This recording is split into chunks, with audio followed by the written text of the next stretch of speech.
Une toile large comme le monde.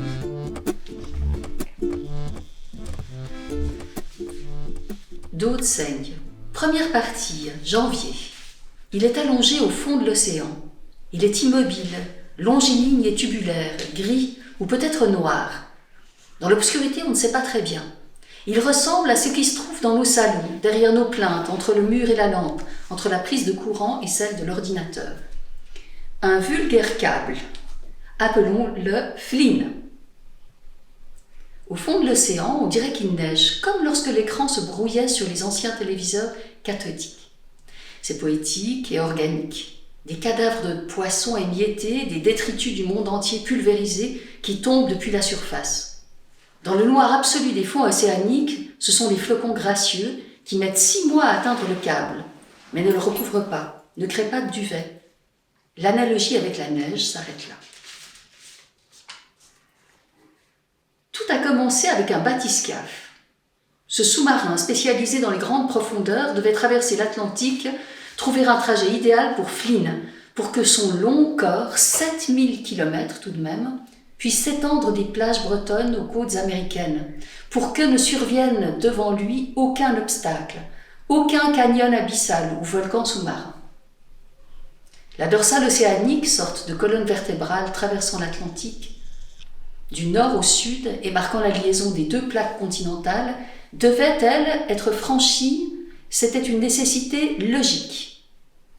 Flynn se ferait discret, si profond, si fin, si calme, mais unirait ce qui était disjoint, 2 continents séparés par un océan. Autour de Flynn évoluent des créatures qu'on ne verrait que dans un documentaire. La neige marine vient nourrir des arthropodes, fœtus de pattes dégoûtants qui côtoient des crabes araignées d'1 mètre et des poux marins géants affairés sur le cadavre d'un cachalot. Le cadavre d'un cachalot, ça n'existe presque pas, tant il est difficile d'envisager la mort d'un animal aussi volumineux. Celui-ci mettra des mois à se décomposer, prendra encore longtemps part à cet écosystème des ombres, forçant les baudroies et les anguilles à le contourner. Grâce à un vampire des enfers, pieuvre rouge si diabolique qu'on dirait un méchant chez Walt Disney, la scène est illuminée, éclairée du bout des tentacules par des bactéries bioluminescentes, halos de lumière blanche dans l'eau noire à 3000 mètres de fond. Pendant des décennies, les cachalots étaient victimes des ancêtres du Flynn, les premiers câbles transatlantiques qui reliaient l'Europe à l'Amérique. Était-ce la faute des câbles de l'époque, moins solides, moins bien arrimés sur le plancher océanique? Les cachalots les prenaient-ils pour des algues ou des jouets? Toujours est-il qu'ils s'y étranglaient et mettaient ainsi fin à leur fabuleuse espérance de vie, comme quoi l'adage « les petites bêtes ne mangent pas les grosses » s'avère complètement faux. Le bathyscaphe avait pour mission de délimiter une zone de 100 mètres de large, sans obstacle, d'un bout à l'autre de l'Atlantique. Un couloir qu'il faudrait ensuite viser en affrétant un navire câblier qui traverserait l'océan à l'allure d'un escargot, déroulant Flynn derrière lui. Flynn était mis à l'eau, jeté comme une ancre ou un sac de nœuds. Oui, Flynn allait s'ancrer au fond de l'océan, y emportant toute l'humanité avec lui. Il fallait plusieurs heures pour qu'1 segment de câble atteigne le fond. Ça coulait lentement, très lentement, dans les 3000 mètres d'épaisseur d'eau, de courants et d'animaux marins. Il a dû en voir des choses, Flynn. J'aimerais vous dire qu'il ne le sait pas. Flynn, il ne le sait pas comment ça fonctionne. Et il n'y est pour rien de toute l'histoire qui s'apprête à commencer. Mais ce n'est pas vrai, car si on prenait Flynn en coupe, si on le sciait dans la largeur de ces quelques centimètres, on verrait qu'il a toutes les informations en lui. Qu'il est fait de différentes couches destinées à protéger son précieux centre. Il y aurait de l'extérieur vers l'intérieur du polyéthylène, du PET, de l'acier, de l'aluminium, du plastique résistant au choc comme aux températures, du cuivre. Il y aurait enfin au centre des fibres optiques, pulsations de lumière invisibles à l'œil humain, permettant de transporter chaque seconde sous l'océan 145 millions de milles. Les requins sont attirés par ce flux de données, cette effervescence aveugle qui a lieu loin de ses responsables. Ici, c'est un jeune requin crocodile qui s'approche de Flynn. Son corps fuselé serpente sur le sol, comme s'il essayait d'en imiter la forme. Il le renifle, il sent bien que la bête n'est pas d'ici. Son nez pointu ricoche contre la couche extérieure. Il essaie avec les dents, referme sa mâchoire autour du câble qui demeure impassible. Surpris par la rigidité de l'objet, les yeux noirs du requin se révulsent brièvement. Il retente une timide morsure pour vérifier. Il s'éloigne en sillonnant le sable. Flynn est parfaitement intact. Dans quelques heures, le soleil se couchera sur cette partie de l'Atlantique. Le plancton se dirigera vers la surface, fuyant les ténèbres. Les créatures des profondeurs le suivront, puisqu'elles vont où va la nourriture, croisant le dangereux poisson voilier et l'étrange poisson lune, le solide nautile et le gélatineux blobfish. Flynn, lui, restera immobile, transportant loin des regards fichiers, mails, images, vidéos et tout ce qui utilise de près ou de loin le World Wide Web. Là, je vais vous lire donc un autre passage qui se passe à Zurich, qui parle de Pénélope, l'un des premiers personnages de l'histoire qui va suivre. Ce qu'elle aime dans la programmation, c'est décomposer la pensée. On dirait qu'il s'agit d'une métaphore, mais c'est à prendre au sens propre. Elle se rappelle les premiers exemples donnés par les instructeurs quand elle suivait des cours en ligne pour devenir développeuse web. Il y avait celui du bouton connexion qu'on voit un peu partout, sur lequel on clique après avoir saisi un nom d'utilisateur et un mot de passe. Il fallait décortiquer mentalement ce qui se passait. Il y a quelque chose d'affiché sur l'écran. Ce quelque chose est un bouton doté de propriétés forme, couleur, texte. Ce texte aussi a des propriétés. Lesquelles ? Le fait d'être cliquable et d'engendrer à partir du clic d'autres actions. Il fallait ensuite concrétiser chacune de ces pensées grâce à un nombre réduit de commandes. Contrairement aux langues parlées, le langage informatique ne tolérait aucun bégaiement, aucune approximation. Si une seule parenthèse sur des milliers de lignes manquait, le programme ne fonctionnait pas.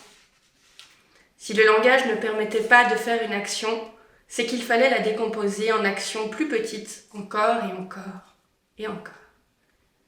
Elle aime ce travail, chercher les unités minimales de sens, ces formes imperceptibles de l'esprit au moment où elle s'ébauche, mais avant qu'elle ne se formule.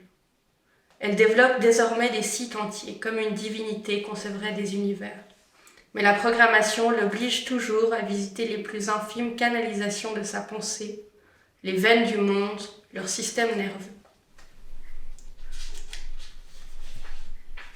Elle enfile son casque audio, le concerto numéro 3 de Rachmaninov retentit, emplissant l'espace entre la mousse et ses oreilles pour l'isoler du monde. Pour la programmation, toutes les musiques ne conviennent pas, en particulier les chansons à texte ou trop mélodiques. Une symphonie classique, des mantras gutturaux ou du métal halluciné, hurlant avec une certaine constance, c'est ce qu'elle privilégie pour se couler dans la répétition inflexible des boucles et des conditionnels. Elle code depuis 2 heures lorsqu'une nouvelle alarme sur son téléphone lui indique de se connecter à Skype. La sortie de transe est brutale. Elle passe d'un vocabulaire informatique rigoureux à des êtres vivants exprimant leurs intentions par une complexe superposition de signaux et dans un brouhaha où elle ne se retrouve pas. Et maintenant, où est-ce qu'on va alors ? Alors maintenant, on va aller en Chine et plus précisément dans le port de Shanghai.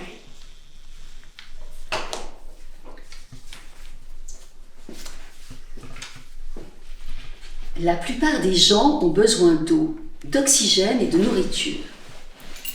3 conditions minimales pour maintenir un corps humain en vie. Pour Quan, l'eau et l'oxygène dès son enfance dans une zone fortement polluée ressemblaient davantage à un poison toxique. Après la mort de Mei, il s'est retrouvé seul avec Lupan. Il avait à peine 2 ans. Les travaux d'agrandissement du port de Shanghai commençaient, offrant un emploi à n'importe quel citoyen chinois, ayant plus ou moins étudié l'ingénierie. Il venait d'une région pauvre, mais ses professeurs le disaient brillant, ce que confirmaient les examens à l'université. Il avait été facilement engagé à Shanghai sur le chantier du nouveau port, pas celui qui se trouvait en ville, dans l'embouchure du Yangtze, mais celui que la Chine bâtissait alors à 30 km des côtes, prenant appui sur le chapelet d'île de Yangshan. Quan avait participé à toutes les étapes de la construction et profité des formations complémentaires proposées aux employés. Quand Singapour l'avait contacté, en tant qu'ingénieur pour portuaire hautement qualifié, il avait été autorisé à s'expatrier. Shanghai-Singapour, il suivait le trajet des conteneurs. C'est à eux, plus qu'à l'eau ou à l'oxygène, qu'il doit sa survie. La gestion du port est un casse-tête à plusieurs niveaux. Il y a bien sûr les entrées et sorties des bateaux, une toutes les 3 minutes en moyenne, mais aussi l'entreposage des conteneurs en fonction de leur destination, de leur poids, de leur contenu, de leur propriétaire. Sous sa responsabilité, on en déplace 90 000 par jour, l'équivalent en poids de 300 000 éléphants. Ils ont beau être identiques, disponibles dans une dizaine de couleurs seulement, c'est leur force d'ensemble qui impressionne. Ils s'étendent jusqu'à l'horizon, boîtes de taille égale qui se superposent et se juxtaposent, composent des surfaces et des tours, des villes modulables et polychromes. À l'époque de la construction de Yangshan, Quan et ses collègues s'amusaient à de petits calculs, histoire de se rendre compte. Si on posait tous les conteneurs du monde sur l'équateur, bout à bout, on ferait 3 fois le tour de la Terre. Ça créerait une sorte de mur de 3 conteneurs de haut, soit 7,5 mètres qui séparerait l'hémisphère nord de l'hémisphère sud. Derrière cette baie vitrée, on est extrait de la brume et du vacarme. On contemple les coulisses du monde et leur beauté spécifique, étalées à ciel ouvert, défiant tout entendement. Quan sait qu'il assiste à une scène privilégiée, comme s'il circulait dans le mécanisme d'une montre ou d'un ordinateur, même s'il lui arrive d'avoir la nostalgie des étapes précédentes, quand il se trouvait dans la montre, quand il ignorait l'existence d'un ensemble appelé montre. À Shanghai, il voguait sur une drague dans les eaux boueuses du Yangtze, qui dégageait de la matière du sol spongieux, la redisposait plus loin autour des îles de Yangshan pour construire une île de toutes pièces. Plus tard, le projet achevé, il passait sa journée face à l'océan crémeux, aux manettes d'une grue bercée par le grincement des structures métalliques. Il se concentrait pour abaisser le câble vers le conteneur, entendre les pinces se refermer, soulever, glisser, redéposer. Le même geste répété des milliers de fois en évitant la plus petite variation. Désormais, la tâche de Quan est autre. Il observe chaque détail comme le signe d'un jeu sérieux et complexe avec des répercussions possibles sur l'ensemble.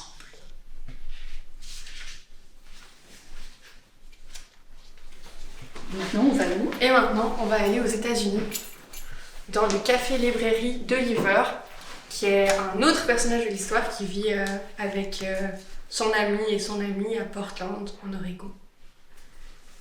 Quand Oliver a ouvert ce lieu, il y a 4 ans, on le mettait en garde. Des espaces multifonctions, il en existe déjà tellement, mais Oliver voulait mêler les livres à la vie quotidienne, prendre un café, s'informer, cuisiner, se relaxer parmi les livres. À ce jour, il a développé le café, la librairie, organise de temps en temps des expositions comme celle qu'il inaugure ce soir. Mais pour les cours de cuisine, l'espace de mâchage, il n'a pas encore les moyens. Ce soir, il a repoussé les présentoirs et disposé une 40aine de chaises pliantes au milieu des étagères. Toutes sont à présent occupées et d'autres visiteurs se promènent déjà devant les photos de l'exposition. Oliver aperçoit June et Evan qui franchissent la lourde porte du café au moment où il finit d'introduire le photographe José. Merci à tous d'être là. Comme vous vous en doutez, mon vrai nom n'est pas José. C'est un pseudonyme que j'utilise pour mon travail artistique. Cela dit, je suis bien photographe. J'habite à Panama et je suis venue à l'invitation d'Oliver, que je remercie, vous présenter une série d'images sur lesquelles je travaille depuis plusieurs années. Il marque une courte pause que remplissent quelques bienvenus. Oliver aperçoit Evan et June en pleine gesticulation silencieuse, comme s'ils venaient de se découvrir un problème qui requérait toute leur attention. José s'éclaircit la voix avant de reprendre. En général, quand on entend parler du Panama, c'est que pour le canal. Moi, je suis née exactement au bord de ce canal, dans une ville qui s'appelle Gamboa. Ce n'est pas la capitale, c'est juste une petite ville, dans la jungle, qui a été construite pour les ouvriers qui travaillaient au creusement du canal, au début du XXe siècle. Ce canal a structuré toute ma vie et celle de mes parents avant moi. C'est quand je suis partie à Panama City pour mes études, puis à l'étranger pour des photos de presse, que j'ai réalisé que ce canal, c'était quelque chose. José s'arrête, fait quelques pas vers le mur où l'une de ses photographies, sous une plaque de verre, représente une série de conteneurs colorés. Il reprend en se tournant vers le public. J'ai essayé différents exercices. Parfois, je posais mon appareil une semaine au même endroit, avec un déclenchement automatique toutes les heures. Parfois, je photographiais par série tous les conteneurs verts, tous les cargos Bordeaux, tous les numéros en bas à droite de chaque caisson. Parfois, c'était au contraire les anomalies, les éléments qui me semblaient contraster avec la régularité de la composition. J'ai même photographié des choses qui n'étaient pas du tout des cargos, mais qui m'y faisaient penser. Un Rubik's Cube, un tableau périodique des éléments. En balayant l'audience du regard, il aperçoit Oliver et ajoute en désignant l'espace autour de lui les étagères de livres.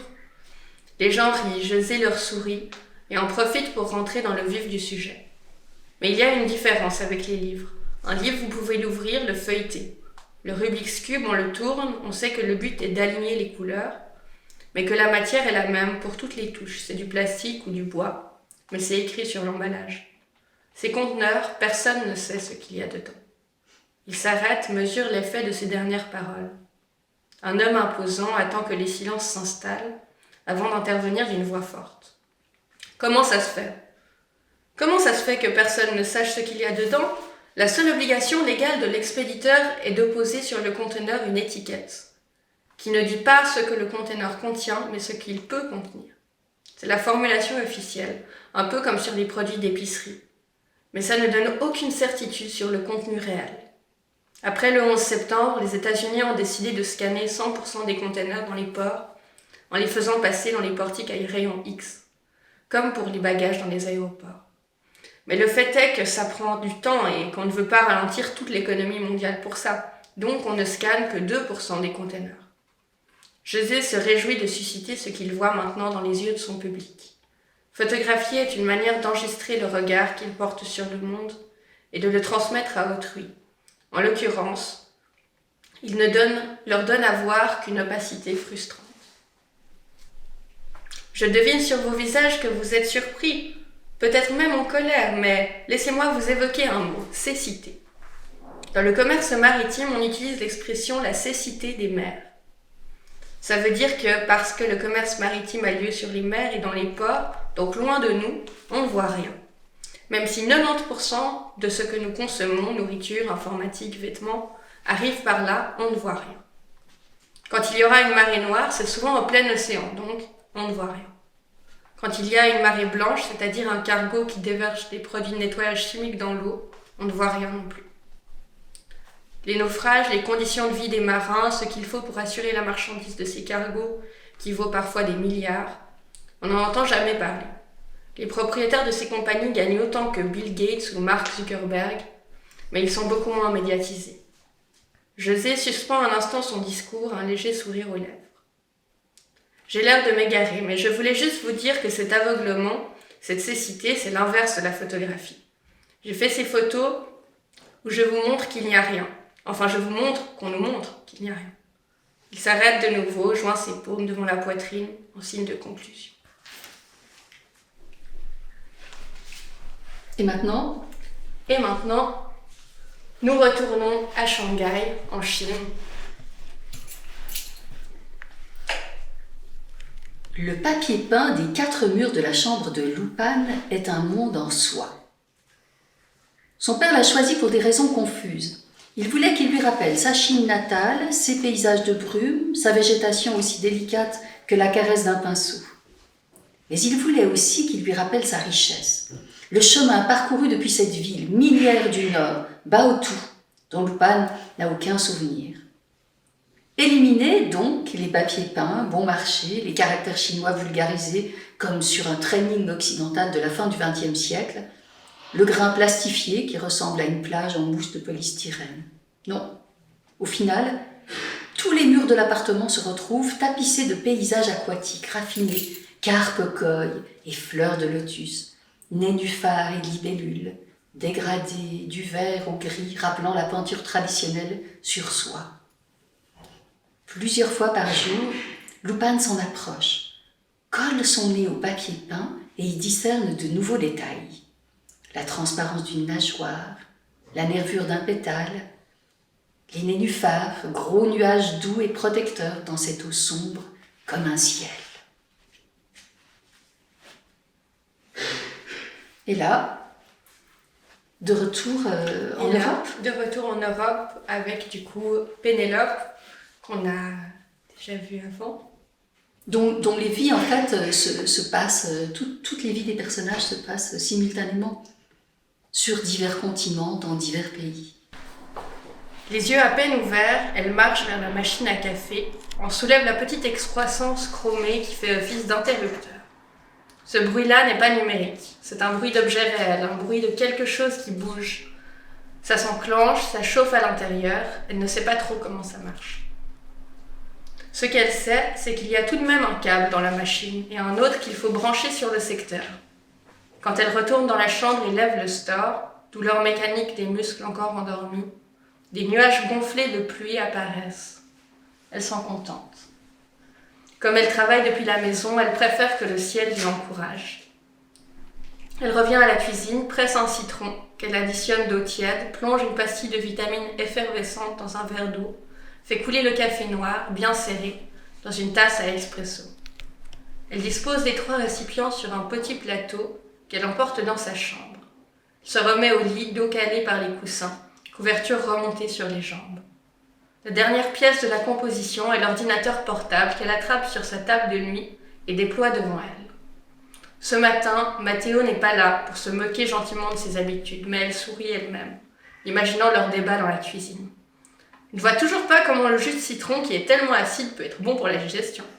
Elle répondrait que c'est bon pour plein de choses, mais ne sait pas exactement quoi.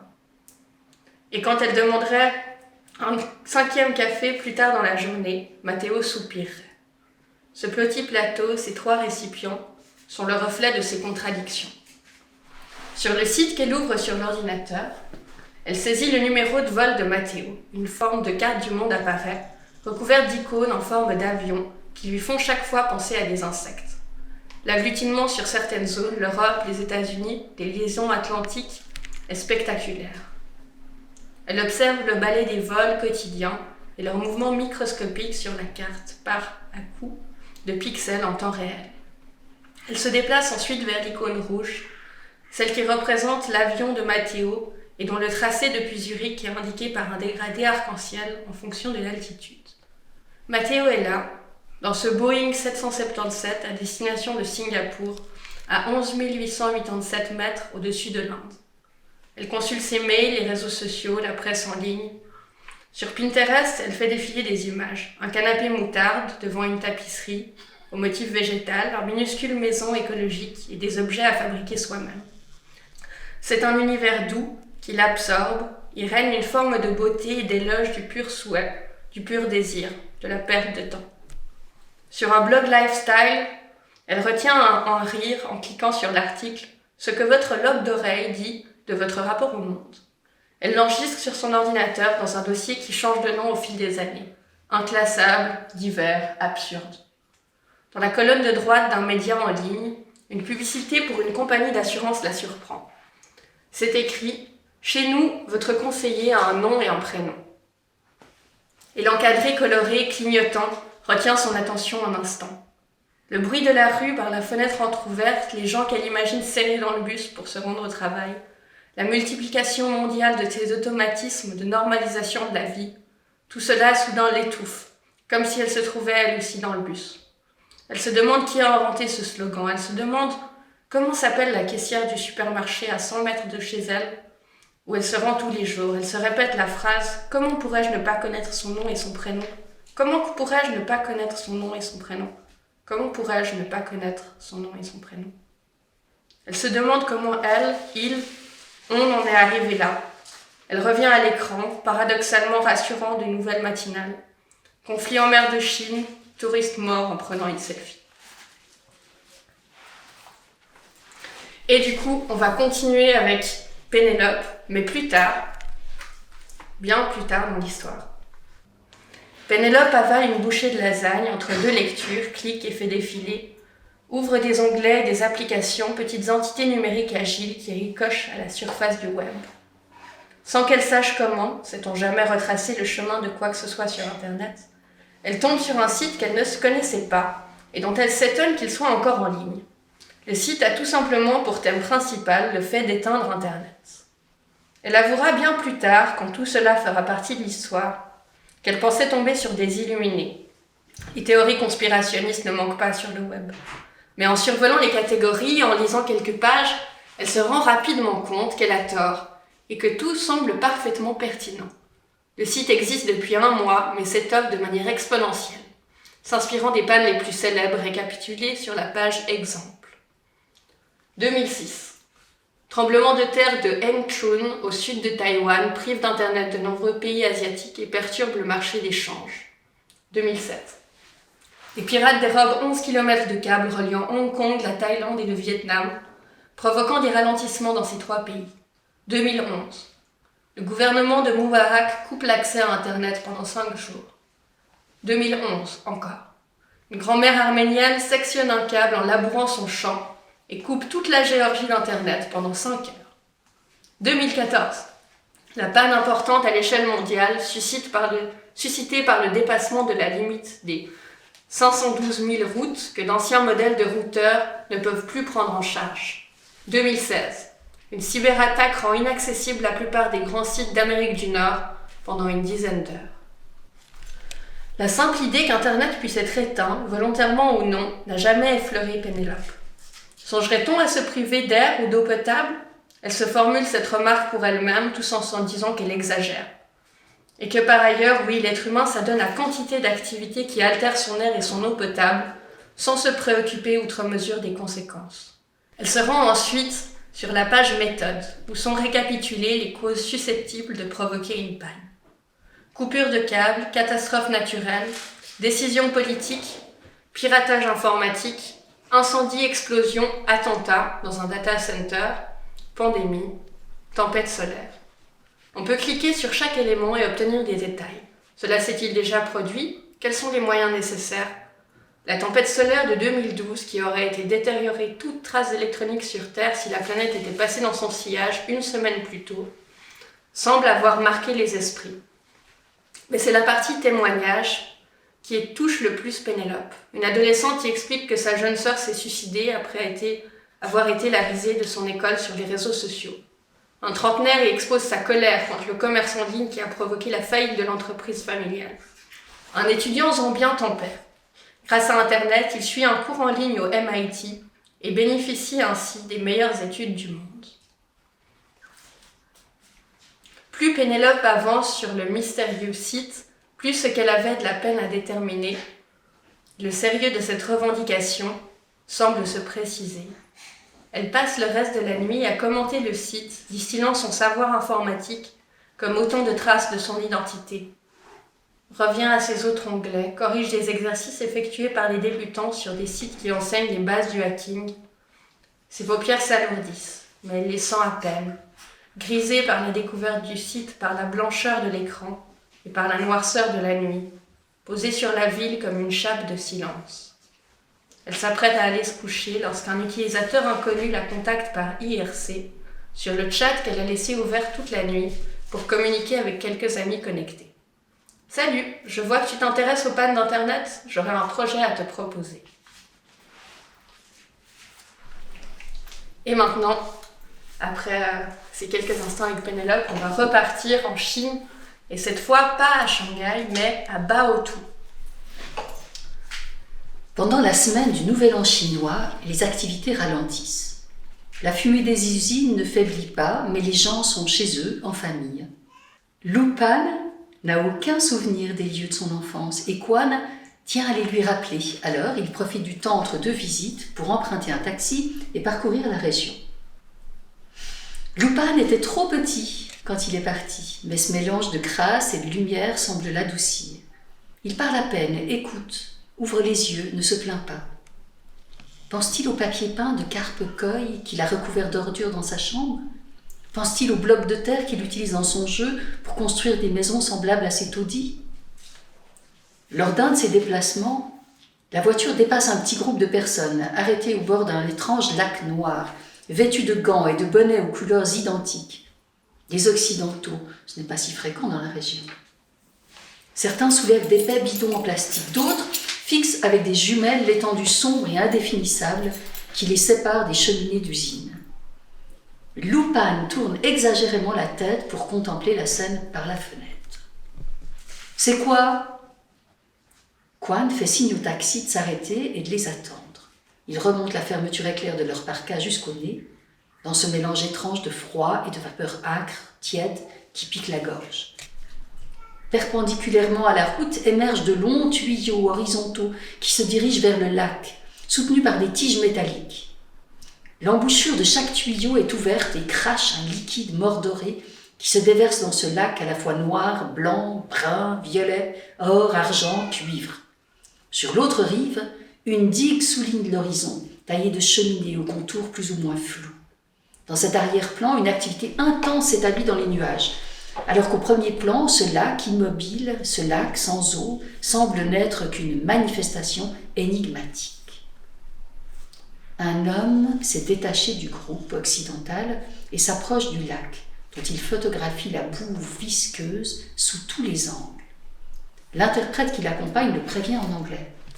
« Soyez prudents !» Lu Pan, qui s'est également rapproché du lac, interroge à la fois l'homme et son interprète. « Pourquoi ? Qu'est-ce que c'est ?» L'homme occidental s'appelle Samuel, c'est l'irrésistible collègue de Birgit. C'est donc l'irrésistible collègue de Birgit dont il a déjà été question. L'homme qui n'est pas sur les réseaux, ce qui rend Birgit complètement folle. Il se présente à Quan et Lu Pan, qui comprend mieux l'anglais que son père, habitué à communiquer avec le monde entier depuis sa chambre. Samuel est intrigué. Ce jeune homme au regard curieux et inquiet, ce jeune homme en parka neuf qui trahit son inexpérience des lieux, retient son attention. Il reprend. « C'est un lac toxique. Mieux vaut ne pas s'en approcher trop près. » Samuel dévisage Quan, qui s'avance vers lui mais ne dit rien. C'est Lu Pan qui continue. « Toxique ? Pourquoi ? Ah, ça, ce sont les déchets des matières premières qui sont extraites de la région. On ne sait pas quoi en faire, alors on les jette ici. » Samuel, Lu Pan et Quan se taisent. À ce stade de la conversation, chacun d'entre eux pourrait faire un monologue, nourrir de ses connaissances spécifiques ce lac noir qui les réunit. Leurs commentaires flotteraient comme des effluves érudits au-dessus du lac, comme la légende d'un graphique en 3 couleurs, le rouge des matières premières, pour Samuel, le jaune de leur transport pour Quan, le bleu du matériel informatique pour Lu Pan. Quan compare mentalement le lac à un miroir. Lu Pan à l'écran éteint d'un ordinateur et ces 2 images font sens. Lac toxique noir de Baotou, miroir du monde et concentré d'high-tech. Samuel est le seul à connaître l'existence de Flynn et de ses cousins, qui dans la région de Baotou sont peu nombreux, étroits, fragiles, ankylosés dans le sol aride. Il l'a constaté dès son arrivée, soupirant devant la lenteur du wifi de l'hôtel, tâchant de compenser par la réflexion. Comment se fait-il que la région soit si peu connectée alors que la plupart des matériaux qui constituent Internet, le germanium des fibres optiques, l'indium, des écrans tactiles, viennent d'ici ? Si l'adolescent à ses côtés lui posait la question, Samuel lui parlerait probablement des terres rares. comme il le fait dans les colloques où il croit cette Birgit qu'il trouve sympathique. Il préciserait qu'elles ne sont pas si rares, mais qu'elles sont difficiles à localiser en grande quantité, puis à isoler chimiquement et que leur processus d'extraction est très polluant. Il ne sait pas ce que représente Baotou pour ce garçon trop bien habillé pour y habiter, mais il conclurait quand même sur la spécificité phénoménale de la région. Ici, les terres rares sont presque toutes présentes et couvrent la moitié des besoins de la planète. Maintenant, on va partir à Londres pour retrouver Pénélope, qui cette fois rejoint Matteo, son mari, qu'elle voit très peu parce que lui, il voyage autour du monde et puis elle travaille depuis chez elle. Comme on l'a vu au départ, en fait, quand il était dans l'avion. Elle l'attend à Londres, à l'aéroport de Heathrow. Elle a pris le train depuis Genève, a changé de gare à Paris. Elle se sentait son cœur s'accélérer déjà quand elle était dans le tunnel sous la Manche. Elle a songé au câble qui passait sous et sur elle, ou peut-être dans le même tunnel que le train. Elle a pensé à un article qu'elle avait lu quelques jours auparavant et qui présentait les modes de transport du futur, parmi lesquels un tube aérien projetait ses passagers à 1000 km/h dans un espace sous vide. Elle s'est demandé si cela reviendrait à circuler dans un câble avec les données. C'était vertigineux et poétique. Ça n'a pas entamé sa bonne humeur. Elle l'attend à Londres. Quand il franchit les portes coulissantes de l'arrivée, il se sourit bien avant de se parler. Ils s'embrassent et s'enlacent sans un mot. Ils marchent dans l'aéroport en traînant la valise à roulettes, chacun une main sur la poignée. Ils prennent le train, changent à Paddington, montent dans un autre train en direction de Penzance. Ils appuient leur tête l'une contre l'autre, ne se parlent presque pas. Et quand ils le font, toutes les quelques minutes, c'est pour poursuivre des échanges précédents. Comme si leurs pensées avaient continué de se côtoyer pendant ces semaines d'absence. Quand je suis retournée sur le site, j'ai halluciné complètement. Il y en a qui parlaient de prendre une décision politique pour arrêter Internet. C'est ce qu'avait annoncé Trump pendant sa campagne, tu te rappelles? Ou ce qu'avait fait Moubarak pendant la révolution égyptienne, oui, je me rappelle. Ils complètent ainsi une même tirade, récitent chacun à leur tour des segments de leur savoir commun. Elle caresse sa main en regardant par la fenêtre défiler les champs bruns. Il passe un bras autour de ses épaules en contemplant la mer. Il renoue peu à peu les fils, répare l'absence, se retisse l'un à l'autre par le langage et le corps. À Penzance, un ciel bleu pâle perce les nuages d'hiver et la seconde d'après donne l'impression qu'il va pleuvoir. Il trouve le bed and breakfast réservé il y a 3 jours, une étroite maison en pierre de 2 étages, des plafonds bas, un lit en bois couvert d'un moelleux duvet garni de broderies. Ils déposent leurs affaires, transfèrent quelques objets dans un sac à dos de ville plus léger. Ils ont faim, ils ressortent tout de suite. J'ai comme l'impression qu'il y a urgence, dit Pénélope. J'ai besoin de savoir qu'on est au bon endroit. C'est la première fois que ça devient réel. C'est la première fois que ça va devenir réel. Elle s'interrompt, regarde Matteo qui fixe le plancher. Ça va, toi, la fatigue? Il sursaute et passe la main sur sa joue. Oui, en fait, ça va, j'ai bien dormi dans l'avion. J'ai rêvé de requin. 1 heure plus tard, ils descendent du bus à Porte Kuono, 2 sachets de sandwich vides en papier craft à la main. Pénélope regarde autour d'elle, se demande comment fonctionne le tri des déchets dans ce pays. Matteo range les sachets dans le sac à dos, ils les garderont pour plus tard. La rue est juste assez large pour laisser passer le bus qui les a conduits ici, à son terminus. Il fait demi-tour sur la place, prêt à repartir. Pénélope et Matteo marchent spontanément dans la direction opposée, entre les basses maisons en pierre entourées de portiques en bois blanc. 100 mètres plus loin, Matteo désigne un bâtiment sur la gauche. Tu as vu? Pénélope lit l'enseigne de l'édifice à voix haute. Musée du télégraphe, ça ne m'étonne pas. Mais tu as vu le nom de la rue? Old Cable Lane.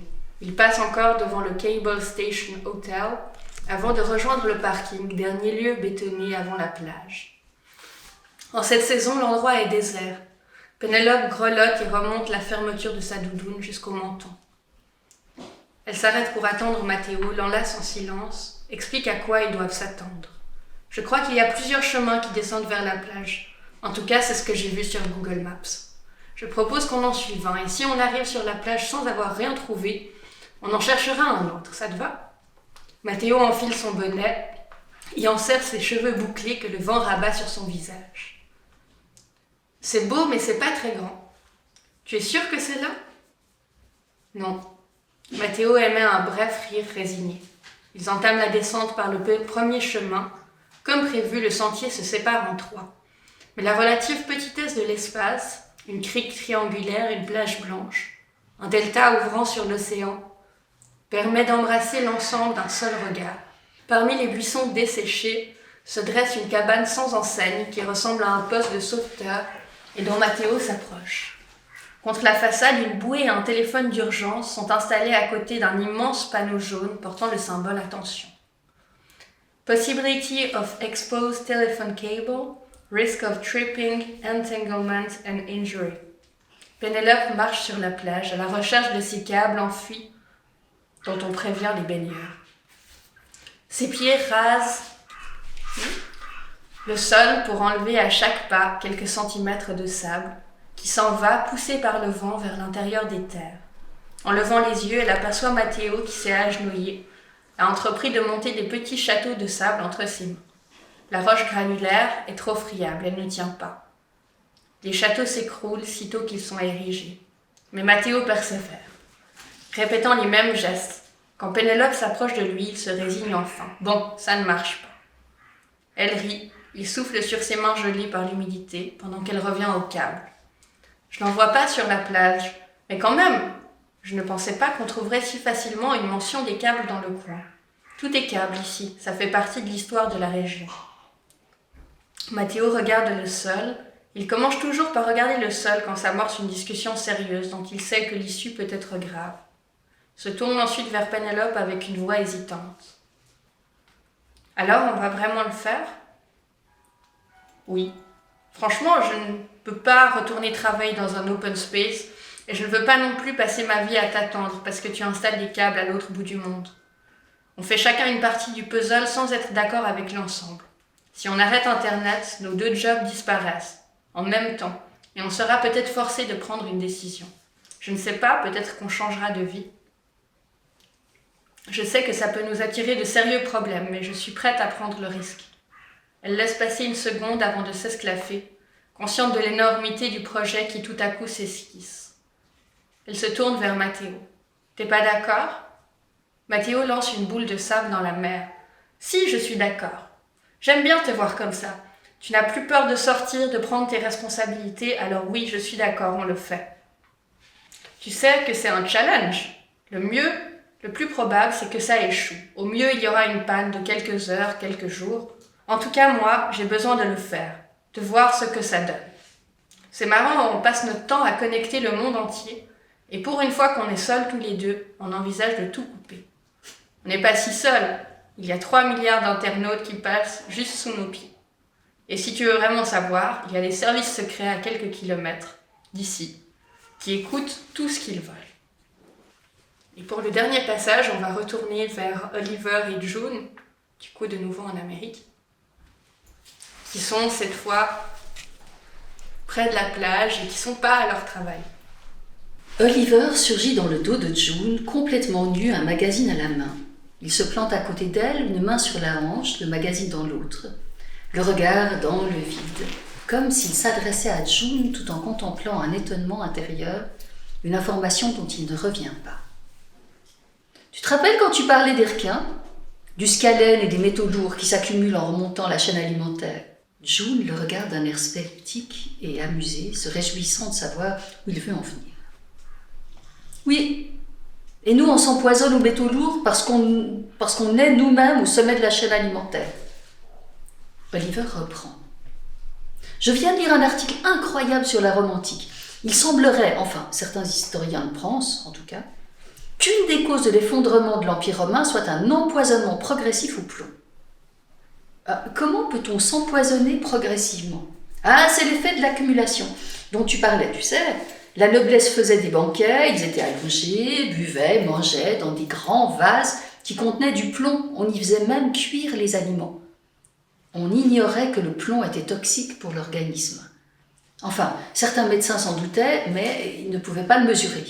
Maintenant, on peut. Et on a retrouvé des quantités de plomb dans les squelettes de cette époque qui sont 100 fois supérieures au taux qu'on a dans nos organismes, alors qu'on est beaucoup plus exposé. June hausse les sourcils. Elle pensait entendre une énième histoire d'Oliver, mais elle est impressionnée. C'est dingue! Et ça aurait provoqué l'effondrement de l'Empire? Oui, ça y aurait participé. En tout cas. Parmi les symptômes de l'intoxication chronique au plomb, il soulève le magazine pour vérifier. Des troubles neurologiques, des troubles mentaux comme la schizophrénie, l'incapacité de décision ou de jugement. Exactement ce qu'ont vécu petit à petit les élites dirigeantes à l'époque. June se tait. Elle détourne le regard et contemple l'ouïe mobile du lac, les sapins qui couvrent les collines jusqu'aux berges. Parfois, la curiosité sauvage d'Oliver peut l'occuper mentalement pendant des heures, mais parfois, les connaissances disparates qu'il en rapporte recoupent ses préoccupations à elle.